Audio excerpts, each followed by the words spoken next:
Welcome to prime pages. నేను మీ Chandrasekhar Kandavalli. Heroine Tilottama sudden గా shock ఇచ్చింది. బెంగాలీ, హిందీ, ఇంగ్లీష్ లో ఎన్నో సినిమాలు చేసి పేరు తెచ్చుకున్న తిలోత్తమ ఈ మధ్య ఒక ఇంటర్వ్యూలో గట్టిగా ఏడ్ చేసింది. ఇటీవల షాడో బాక్స్ అనే సినిమా ప్రమోషన్ లో భాగంగా తన ఎక్స్పీరియన్స్ ను షేర్ చేసుకుంటూ జరిగిన ఈ ఇంటర్వ్యూలో ఈ సంఘటన జరిగింది. తిలోత్తమ నటించిన సినిమాకు గాను ఒక డైరెక్టర్ తనకు చాలా తక్కువ రెమ్యునరేషన్ ఇచ్చాడట.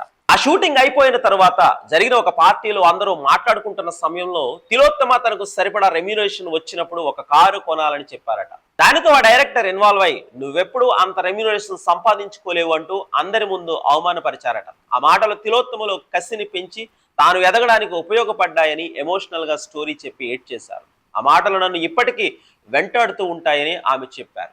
నా అదృష్టం కొద్దీ తర్వాత నాకు సినిమా ఆఫర్ వచ్చిందని, దానికోసం తాను అడిగినంత ఇవ్వాలని కండిషన్ పెట్టానని, అయితే అతను అనుకున్న దానికంటే డబుల్ రెమ్యునరేషన్ వాళ్ళు ఇచ్చారని తిలోత్తమ చెప్పారు. తిలోత్తమ ఇప్పటికే the night, manager, Delhi crime, lust stories 2, Paatal Lok 2, sir, monsoon wedding లాంటి సినిమాలతో ఆడియన్స్ కు దగ్గరైన విషయం తెలిసిందే.